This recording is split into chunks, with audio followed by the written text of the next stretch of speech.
Jean-Claude Fernandez, j'ai 51 ans, je suis marié à Christine, j'ai 2 enfants, une fille et un fils. J'ai racheté Nicolardo en 2008, j'étais pas du tout du métier. Nicolardo, ça existe depuis 1943. Aujourd'hui, c'est une quarantaine de personnes, c'est 9 millions d'euros de chiffre d'affaires. Nous avons un atelier de fabrication dans lequel on fabrique du mobilier sur mesure. On travaille sur toute la France. Dans un espace, on est capable de proposer une prestation clé en main où on va traiter à la fois l'agencement, mais aussi les travaux, peinture, etc. De telle façon à ce que nos clients aient un seul interlocuteur pour gérer l'ensemble de leurs travaux.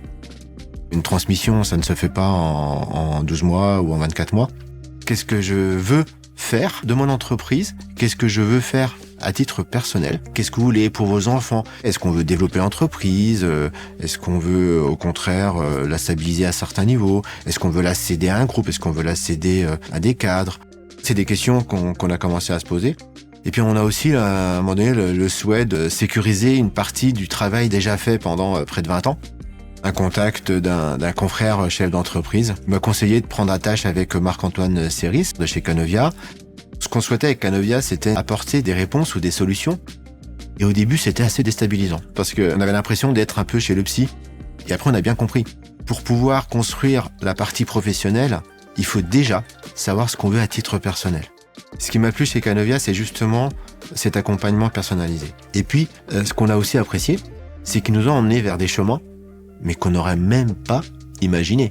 On a défini une ligne stratégique pour l'entreprise, on a écrit un plan de développement sur 7 ans, avec les moyens humains qu'il fallait annexer pour pouvoir réussir ce développement.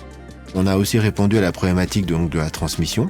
Au niveau de l'entreprise, c'est vraiment très positif. Je pense que vraiment c'est sécurisant. Les salariés, dans 10 ans, il y en a beaucoup qui seront encore là. Je pense que le fait de savoir qu'il y a un cadre au sein de la société qui a l'objectif de reprendre, c'est pour eux un gage, qu'il y ait une continuité. Tout seul, il n'aurait pas pu accéder parce que la société a une certaine valeur. Mais on a pris en compte aussi cette problématique avec Canovia. Et donc, on a trouvé des solutions pour permettre à Baptiste Jubelot d'entrer à une certaine hauteur au départ. Et puis pour nous, à titre personnel, tous les sujets de transmission, de succession, c'est aussi des sujets qu'on a déjà initiés. Je me souviens d'une remarque de Marc-Antoine Séris qui disait mais souvent les PME s'auto-censurent. Les dispositifs qui sont accessibles à des grands groupes peuvent aussi s'appliquer sur des PME. Et cet accompagnement sur mesure, c'est à l'image de ce que fait Nicolardo avec ses clients quotidiens. Et c'est ce qui fait la différence. On se fixe pas de limite avec Canovia. On n'a pas d'obligation, de contraintes. Et c'est ça aussi que j'apprécie. C'est très, les échanges sont très fluides, très sincères. On aura bien des sujets encore à traiter avec Canovia.